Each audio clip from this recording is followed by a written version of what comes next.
Department of Transport. Unya. Yung 8th division na sinabi ko kanina is naka-under pala sa LTO, which is ang LTO or Land Transportation Office is under the Department of Transportation. So ang LTO ay ang pangunahing responsibilidad ay gumawa ng mga plano, programa at resolusyon para sa transportasyon sa lupa. Kasama dito ang mga pagrehistro ng mga sasakyan, pag-issue ng lisensya at pagpapatupad ng batas trapiko. Tapos, vision, a frontline government agency showcasing fast and efficient public service for a progressive land transport sector. At ang mission naman is rationalize land transportation service facilities and effectively implement of various transportation law. So ang vision daw ay maging isang mabilis at mahusay na ahensya ng gobyerno para sa transportasyon sa lupa, at ang mission ay gawing mas maayos at epektibo ang serbisyo ng pasilidad para sa transportasyon ng lupa. And then sa power and function, number 1, to register all motorized vehicle and issue license to drivers of motorized vehicles, to fix, impose, and collect and periodically review to adjust the reasonable fees or add and other related charges. So sa power and function, ang LTO daw yung sila yung nag-i-issue ng driver license, at pwede rin silang magrehistro ng ang ating mga sasakyan or mga motor, ganon. And then yung organization and structure, ito yung sinabi ko kanina, yung which is may 8 division: administrative division, financial division, management division, field enforcement division, intelligence and investigation division, traffic safety division, management information division, operation division. Which is yung traffic safety, sila yung mga nagbibigay, sila yung mga namamahala sa mga traffic and regulations sa mga daan, ganun. Tapos sa administrative, sila yung mga nasa office. Financial division, ito yung mga taga-budget kung may kailangan sila. Tapos management division, yung mga nabis na ganun. Tapos next is Philippine Coast Guard. So, dito tayo sa Philippine Coast Guard. The Philippine Coast Guard is attached to the Department of Transportation in times of peace but in times of war, as declared by the Congress. The PCG is attached to the Department of National Defense pursuant to Republic Act number 993, February 12, 2010. Philippine Coast Guard is mandated and responsible to perform maritime search and rescue, maritime law enforcement, maritime safety, maritime environmental protection, and maritime security. Vision of Philippine Coast Guard. By 2028, PCG is a world-class guardian of the sea, committed to save lives, ensure safe maritime transport, cleaner seas, and secure maritime jurisdiction.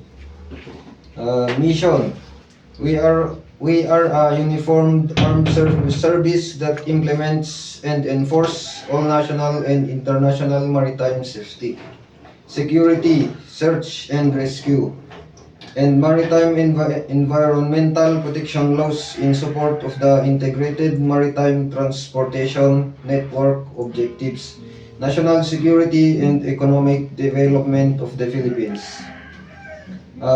Powers and functions.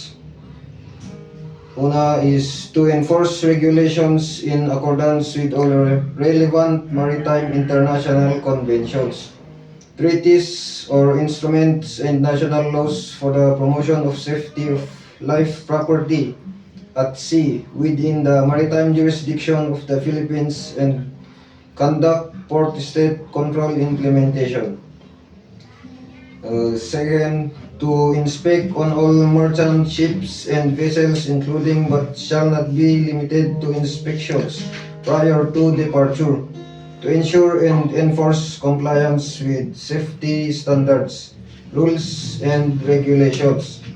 To detain, stop, or prevent a ship or vessel which does not comply with safety standards, rules, and regulations from sailing or leaving port.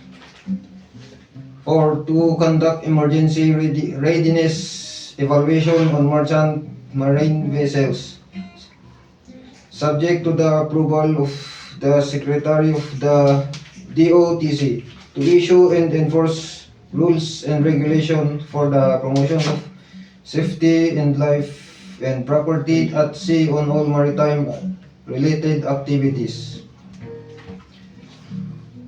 On organizational structure. The Philippine Coast Guard is headed by a commandant with the rank of Coast Guard Admiral and assisted by Deputy Commandant for Operation and Administration with the rank of Coast Guard Vice Admiral. The following are the compositions of the Coast Guard Command Group. Commandant PCG oversees and handles all operational and administrative issues for the whole PCG. Second is Deputy Commandant for Operations. Pangatlo, Deputy Commandant for Administration. Chief of Coast Guard Staff PCG. Personal Staff, Flag Secretary, Flag Lieutenant, First Master Chief Petty Officer. Coast Guard Central Staff, Deputy Chief of Coast Guard Staff of Human Resource Management. Deputy Chief of Coast Guard Staff for Intelligence. Deputy Chief of Coast Staff for Operations. Deputy Chief of Coast Guard Staff for Logistics. Deputy Chief of Coast Guard Staff for International Affairs. Deputy Chief of Coast Guard Staff for Controllership. Deputy Chief of Coast Guard Staff for Civil Relations Service. Deputy Chief of Coast Guard Staff for Maritime Safety Service. Deputy Chief of Coast Guard Staff for Marine Environmental Protection. Deputy Chief of Coast Guard Staff for Ships and Aircraft Engineering. Deputy Chief of Coast Guard Staff for Maritime Communications, Weapons, Electronics, and Information System. Deputy Chief of Coast Guard Staff for Education and Training. Deputy Chief of Coast Guard Staff for Maritime Security Law. Deputy Chief of Coast Guard Staff for Strategic Studies and Modernization. PCG ranks, mga commissioned officers. PCG ranks, commissioned officers. Ang pinakamataas is Admiral. Sinusunod ng Vice Admiral, Rear Admiral, Commodore, Captain, Commander, Lieutenant Commander, Lieutenant Senior Grade, Lieutenant Junior Grade, Ensign, Probationary Ensign, last candidate Coast Guard Officer. Non-commissioned officers, pinakamataas. Dito naman tayo sa Food and Drug Administration or FDA. The food mandate. The Food and the Drug Administration, a regulatory agency under the Department of Health, was established under Republic Act Number 3720, Series of 1963, as amended by the Executive Order 175, Series of 1987, otherwise known as the Food, Drugs and Device and Cosmetic Act, and subsequently Republic Act Number 9711, otherwise known as the Food and Drug Administration Act of 2009, to ensure safety, efficacy, or quality of health products. So, itong FIDEA, ina-ensure nila yung kaligtasan ng mga products na nagagamit. Example is pagtanim, sila yung nagpo-provide ng mga, sabi ito, sila ang nagpo-provide ng mga pesticide, yung mga ni-spray sa gulay, mga ganun, para hindi masira yung mga tanim. Tapos dito naman tayo sa vision. To be internationally recognized Center of Excellence in Health Product Regulation by 2026. Ito, in Health Product Regulation by 2026, nag-focus sila in becoming an internationally recognized, para ma-recognize sa buong mundo, Center of Excellence, na sila ang Center of Excellence in Health Product Regulations. Yun. Tapos, dito naman tayo sa mission. To guarantee the safety, quality, purity, efficacy of health products in order to protect and promote the right to health of general public. Dito naman tayo sa powers and function. The PDEA must undertake the following responsibilities as authorized by the current laws in order to preserve and promote the Filipino people's right to health. So yun, preserve nila ang karapatan ng taong Pilipino sa good health, and to build and maintain an effective health products. Ito, example dito, yung mga effective health products is yung mga bath soap, yung ginagamit natin sa panglinis natin sa ating mga katawan. Regulatory system, responsive to the country's health needs and problems. Yun, sinusolve nila yung mga, kumbaga, pag may problema ka sa health, yung pimples, sila yung nag-ensure ng safety ng products na magagamit mo para matanggal yung pimples mo yun. Tapos, dito sa function, to establish safety or efficacy in standard and quality measures for foods, drugs, and devices, and cosmetic and other health products. Example ng cosmetic products ay yung mga make-up, ganun. Tapos, dito naman tayo sa law enforcement agencies in the Philippines. Philippines National Police, Bureau of Jail Management and Penology, and Bureau of Fire Protection. Ito, DILG, under niya ang Bureau of Jail Management and Penology o BJMP. Tapos, Bureau of Fire Protection o BFP. Kasama ng DILG ang Pambansang Komisyon ng Pulisya na under niya ang PNP. Tapos dito naman sa Law Enforcement Agencies in the Philippines, Philippine Coast Guard. Department of Transportation, under niya ang Philippine Coast Guard o PCG. Tas LTO, Land Transportation Office, Department of Transportation. Kasama niya in times of war, kasama nito ang pagawaran ng tanggulan ng pambansa. Under niya din ang Philippine Coast Guard. Itong kasama ng Department of Transportation ay kagawaran ng tanggulang pambansa. Under nilang dalawa ang Coast Guard. Pero itong under niya ang LTO, Department of Transportation. Tapos dito naman sa Law Enforcement Agencies in the Philippines, Philippines Drug Enforcement Agencies, Optical Media Board, Metro Manila Development Authority or TAS MTRCB.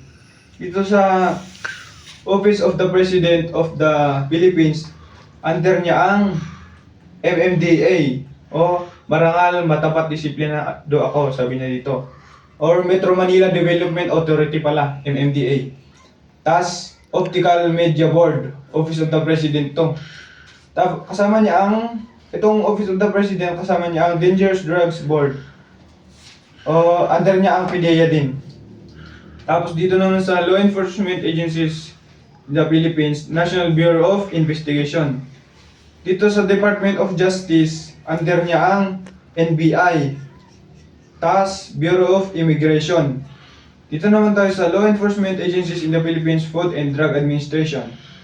Ito, ang nag-under pala ng FDA o Food and Drug Administration ay Department of Health o DOH. Yan, dito naman tayo sa rankings. Equivalent ranks in the Armed Forces of the Philippines, Armed Forces of the Philippines, and Philippine National Police, PNP, for Commission Officer.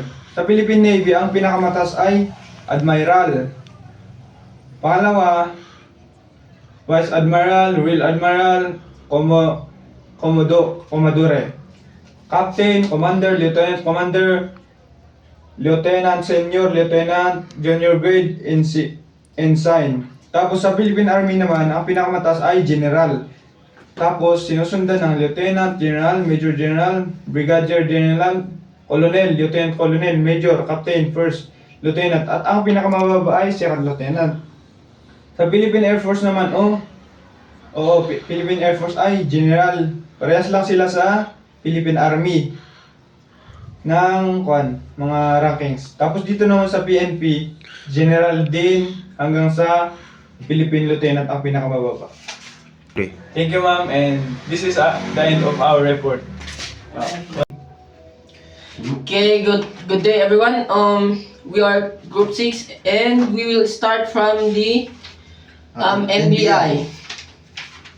And NBI, Republic Act number 175 created the National Bureau of Investigation on November 19, 1939 as amended by Republic Act number 10867. An act recognized the National Bureau of Investigation. Its primary function is to undertake investigation and detection of crime and offenses against the laws of the Philippines upon its own initiative or when the public interest requires. It will also render technical assistance upon request by the national and local and police agencies. Ang function ng NBI ay to investigate the crime offenses against Philippines law. Ang tinutukoy na Republic na number 10867 ay Natural Bureau of Investigation recognized in Modernization Act is a Philippines law enacted in 2016 to modernize the NBI. The NBI is modernized to meet increasing investigate demands. Yun. At ang kanilang vision ay a world-class investigate institution dynamic, respected, trust, and committed to the high ideas of law and order. Dapat respetuhin ang law and order. Yun daw ang sabi sa vision. And the mission is to provide quality, investigate, and forensic service to the people through advanced methods and equipment in the pursuit of truth and justice. Ang sabi dito sa mission ay isang ehensya ng investigasyon na pagbuo ng masigla, ginagalang pinagkakatiwalaan. Dito sa core values, humility, karangalan,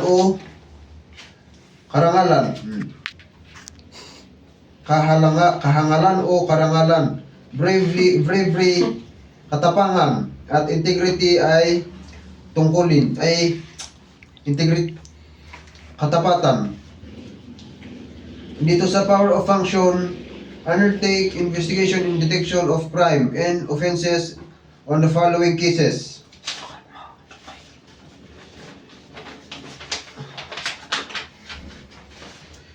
And ang NBI ay isang ehensya ng gobyerno na civilian at pambansang saklaw at ito ay nasa ilalim ng kagawaran ng hustisya, Department of Justice.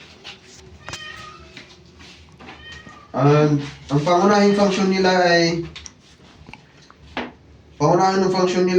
ang pangunahing executive leaders. At ang NBI ay pinangunuan ng mga sumusunod na opisyal na karaniwang hinirang ng Pangulo ng Pilipinas.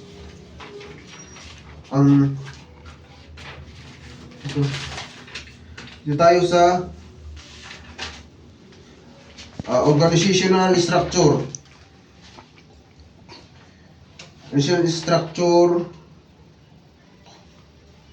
The NBI is under the Department of Justice and shall headed by the director and assisted by 2 deputy directors on one administration and another for operation.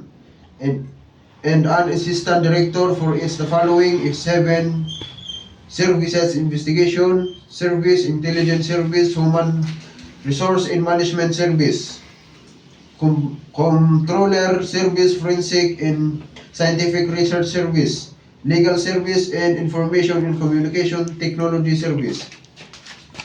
Ang unang direktor ay ang pamantasan ng opisyal at dalawang deputy director ay ang isang deputy director ay para sa administrasyon at ang isa naman ay para sa operasyon. Ito yung sa command and group. And na tayo sa Bureau of Investigation and Immigration. Bureau of Immigration o tinatawag na BI. Commonwealth Act number 613 dated August 26, 1940, or the Philippines Immigration Act of 1940 created the Bureau of Immigration as the Commission on Immigration Deportation under the Department of Justice. The BI enforces and administers alien admission and registration as well as immigration and citizenship law in accordance with the provision of the Philippine Immigration Act of 1990. An act to control and regulate the immigration of aliens into the Philippines. It also plays a role in the enforcement of Republic Act 9208, also known as the Anti-Trafficking in Person Act of 2003. Ang pangunahing tungkulin ng mga BI ay pagkokontrol ng mga dayuhan at pagpapatupad ng batas ukol sa pagpasok ng mga Terorista. mga dayuhan. Terrorist. At ang sinasabi dito sa ang 613, ang batas ng Commonwealth, ang batas sa pandarayuhan ng Pilipinas noong 1940 at pandarayuhan ng Pilipinas ng 1940, at ang purpose nito ay para makontrol ang mga dumadayo sa Pilipinas. Dito sa kanilang vision, we were committed by 2025 to be regionally and internationally recognized as providing excellence, efficient, effective, and innovative immigration service. Suwat na matatag na ahensya pagkontrol ng mga hangganan. And dito sa mission, to control and regulate the movement of person from and within our country in contributing to national security and development. Sinasabi dito sa mission is siguraduhin ang kaligtasan ng ang bansa. At dito sa core values is patriotism, is love of the country, integrity, katapatan, at professionalism is professionalismo. Dito sa power and function,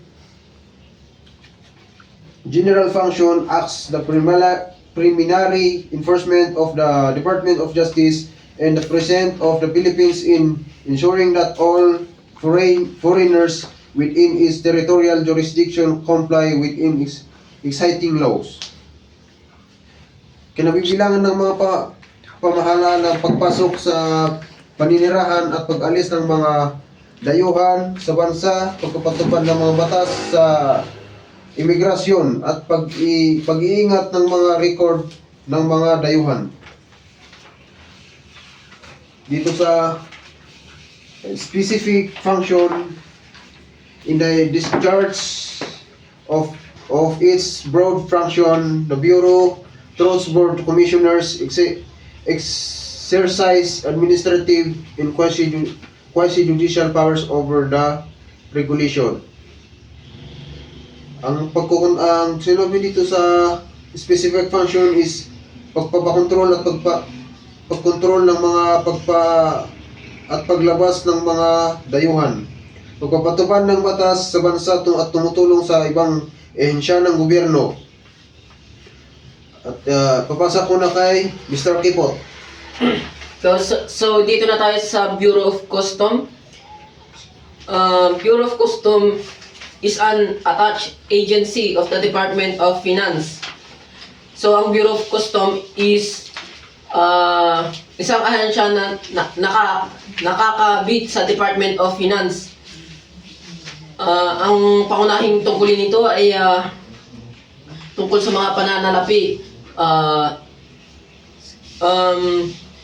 Ipinapatupad din na ang isang mabisang pangongolekta ng kita sa pamamagitan ng pagpipigil at pagsugpo ng smuggling, pagpupuslit o di kaya pagpupuslit ng mga kontrabando na at pagpasok ng mga pinagbabawal na imported na produkto. So sila ang nangangasiwa sa mga smuggling, mga illegal na produkto galing sa ibang bansa. And then, mission, modernize and credible custom administration that is among the world's best. Dito naman tayo sa mission. To strengthen border control, enhance trade facilitation, and improve collection, allow for revenues. So, ang vision daw ay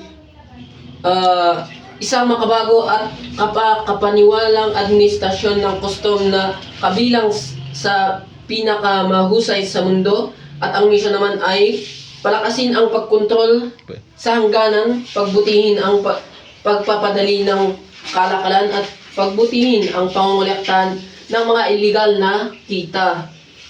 So, core and values, professionalism, integrity, and accountability. So, and power and function, the assessment and collection of the assessment and collection of the lawful revenues from important articles and all other due fees, charges, fines, penalty, accruing under the tariff and custom law. So sila ang mga sila ang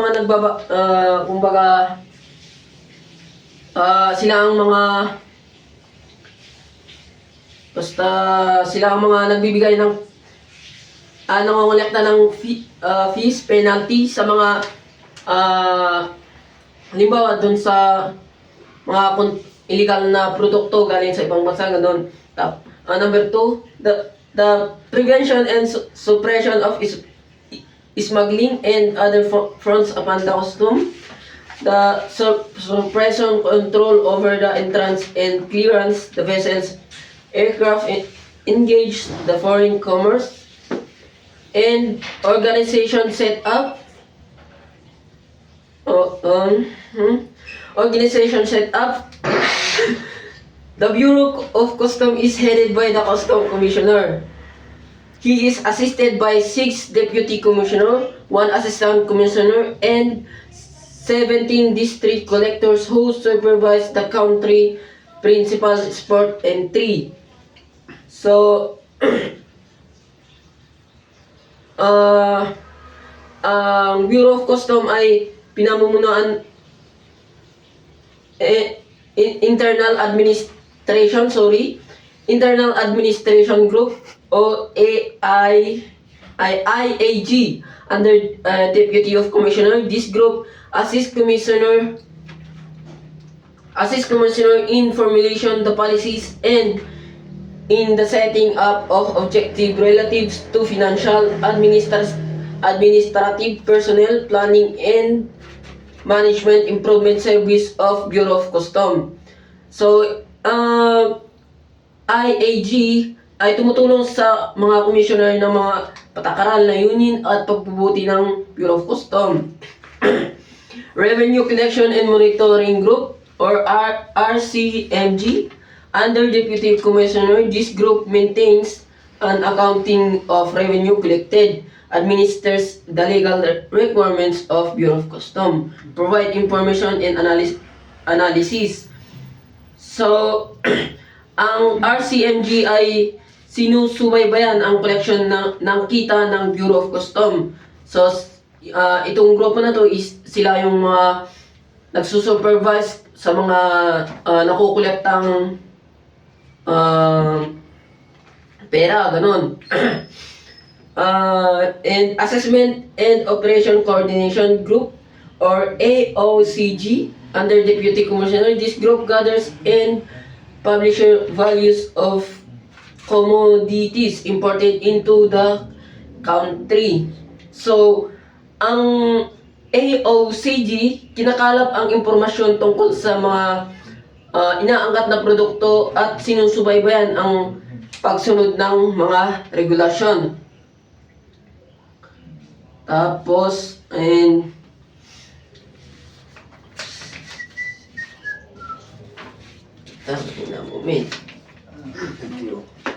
Intelligence Group. Intelligence Group under Deputy Commissioner. This group gathers intelligence information related to custom and economic activities.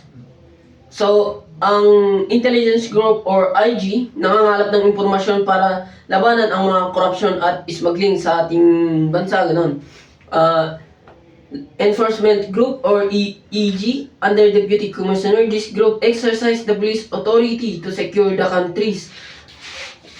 country's ports and Bureau of Customs installation and protect goods and properties inside the custom zone. So, ang EG ay nagpapatupad ng kapangyarihan ng pulis para protektahan ang mga pantalan at kargamento.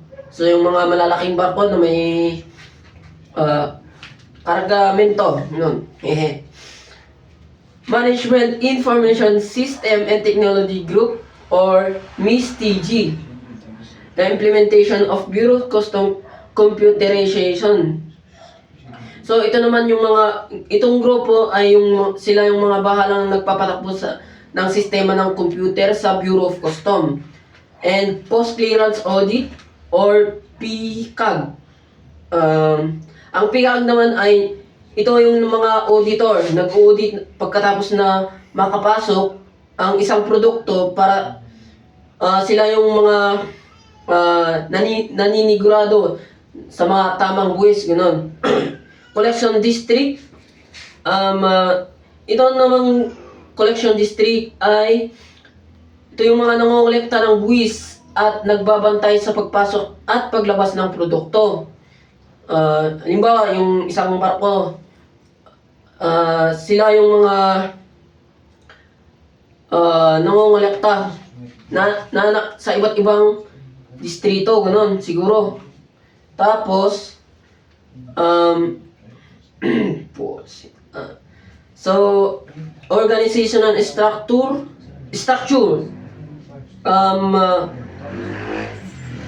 Office of Assistant Secretary, Law Enforcement Service, Traffic Adjudication Service, Office of Executive Director,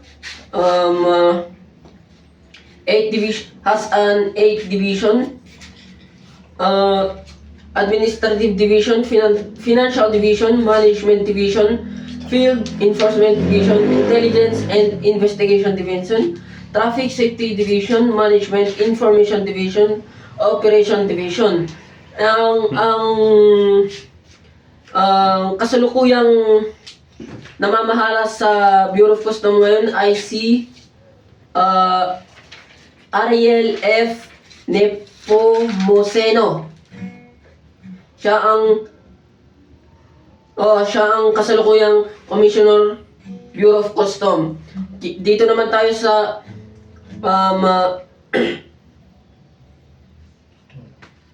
post mo ba sila? Post mo?